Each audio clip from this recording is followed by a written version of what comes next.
નમસ્કાર મિત્રો, વિડીયોમાં તમારું સ્વાગત કરું છું। વિડીયોની શરૂઆત કરીએ પહેલા જણાવી દઉં કે આ ચેનલના માધ્યમથી કોઈ પણ પ્રકારનું અંધશ્રદ્ધા ફેલાવવાનું કાર્ય કરતી નથી। અંધશ્રદ્ધા એટલે આપણા માટે કોઈ માન્ય નથી રાખતી, એ વસ્તુ હોતી જ નથી, એમાં તો હું માનું છું। પણ આ ચેનલ એવી વ્યક્તિનો સપોર્ટ કરે છે, એવી સંસ્થાનો સપોર્ટ કરે છે કે જે સારા કાર્ય માટે પ્રેરિત છે, સારા કાર્ય માટે પોતાના દિવસો સમય વીતે છે। એવા સુરાપુરા ધામ ભોરાત ભાલની વાત કરી રહ્યા છે આપણે, હા, દાનભા બાપુની। હવે દાનભા બાપુ વિશે યુટ્યુબમાં ઘણા લોકો ઘણું ખોટું બોલે છે કે તે પૈસા માટે, પણ હકીકતમાં તેનું તમે 1 કલાક સુધીના બધા વિડીયો જોવો તથા તમે એની રૂબરૂ મુલાકાત લેવ એટલે તમને ખબર પડે કે દાનભા બાપુને પૈસાની પડી નથી। કારણ કે તે પોતે નોકરી કરે છે। જો પૈસાની એને પડી હોય તો પોતે નોકરી શા માટે કરે છે? ને ખાસ કે તે જણાવે છે કે જ્યારે પણ કોઈ એવું સબૂત લાવશે ને કે મેં પૈસા કોઈની પાસેથી 5 પૈસા પણ લીધા, 10 રૂપિયા પણ મેં માગણી કરી, કદાચ મારા ટીમને કે કોઈ પણ મારા સ્વયંસેવકોએ માગણી કરી હોય તો હું ગળું કાપીને મહાદેવના શરણોમાં નમાવી દઉં, ત્યાં સુધી તમને ગેરંટી દેશ તો તમે વિશ્વાસ નથી કરતા। જ્યાં વિશ્વાસ કરવો છે ત્યાં તમે કરતા નથી। હું તો અત્યારે સુરાપુરા ધામથી 300 કિલોમીટર દૂરીમાં છે, પણ મને તો એના કામથી એટલી ખુશી છે કે એવું કામ તો આજ સુધીમાં કોઈ કરી શક્યું નથી। મિત્રો યાર, વ્યસન મુક્તિ કરાવી છે, વિચાર તો કરો યાર। વ્યસન મુક્તિનો હજી સુધીમાં કોઈ ભોવા ભવાડાની તાકાત છે કે વ્યસન મુક્તિ કરાવે?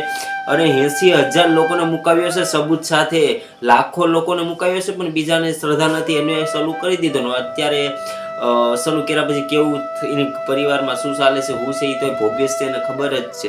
ચાલો, આ બહુ માહિતી તો લાંબી છે, પછી આપણે આનો મેન આખો વિડીયો બનાવશું। તો પેલા મેન મુદ્દો છે કે શું બુકિંગ વગર વારો આવશે? તો મેન વિડીયોનો હેતુ એ છે, એના મતલબથી આપણે બનાવવામાં આવ્યો છે। તો હા જી, બિલકુલ વારો આવશે, બુકિંગ વગર વારો આવશે।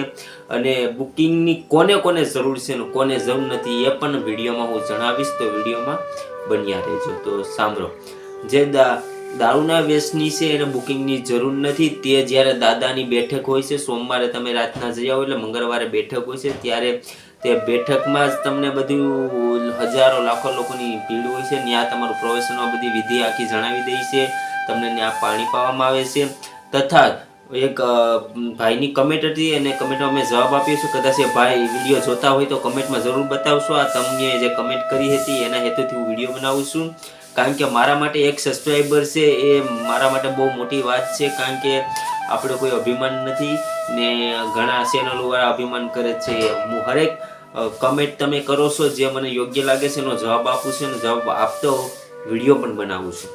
તો મિત્રો, કહેવાનું જે મેન મુદ્દો છે તે આપણે રજૂ કરીએ કે બુકિંગ વગર કોનો વારો આવશે। તો ચાલો, વિડીયોને બહુ લાંબો નથી કરવો ને ટૂંકમાં પતાવી દઈએ કે બુકિંગ વગર એવા વ્યક્તિનો વારો આવશે જે કેન્સરથી પીડિત હોય, તથા જેનો ઇમરજન્સી કેસ હોય ને, તથા જે વ્યક્તિ બહુ ધૂણતો હોય અને એ બહુ કંટ્રોલની બહાર થઈ જતો હોય, એવા વ્યક્તિનો બુકિંગ વગર વારો આવી શકે છે।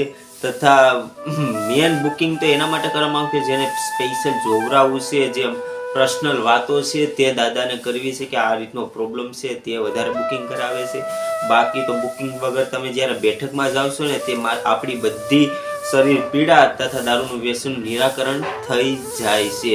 ને મિત્રો, ખાસ જ્યારે દાદા એવું પણ કહે છે કે કોઈ પણ શરીરની બીમારી હોય, ઇમરજન્સી, તો પહેલા દવાખાનું કરશો પછી દુઆ કરશો, બંનેનો સાથ લેશો। ફક્ત દુઆ તથા ભોવામાં વધારે પડવું નહીં, દાદા ખુદ કહે છે ને હું પણ તમને કહું છું।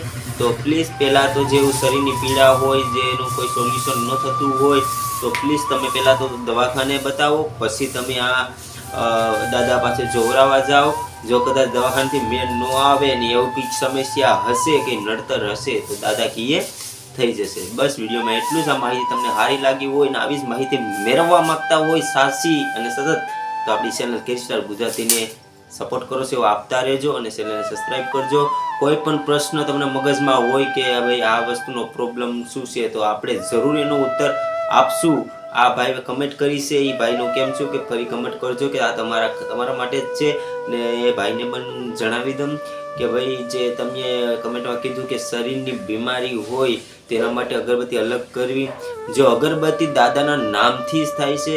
પહેલાં તો જે દાદાના નામથી જ્યાં પહેલાં તમે દાદાના નામ ઉપર ત્યાં તમે જઈ આવો છો ને ત્યારે જે પાણીની ભભૂતિ જે પાણીમાં ભભૂતિ નાખવાની કહે છે તે પાણી યારે 21 દિવસ સુધી સળગાવવાની હોય છે. તેનાથી જે દારૂનું વ્યસની છે ને એના માટે એનું દાદાએ કીધેલું છે. બાકી તો તમે રોજ તમારી શરીરની પીડા માટે તે જે તમારું બારણું હોય ને ત્યાં અગરબત્તી કરીને તમે દાદાના 5 વાર નામ લઈને તમારા મનોમન જે બીમારીની મનોકામના પૂરી થાય એ પણ માની શકો છો. તો બસ કોઈ પણ પ્રશ્નનું સોલ્યુશન આપણે આપણી ચેનલમાં આપશું. તો કમેન્ટમાં લખજો તમને કોઈ પણ પ્રોબ્લેમ હોય તો આપણે માહિતી સાચી અને સચોટ ગોતીને તમને જણાવશું. Thank you. K star Gujarati કમેન્ટમાં સુરાપુરા દાદા લખવાનું ના ભૂલજો.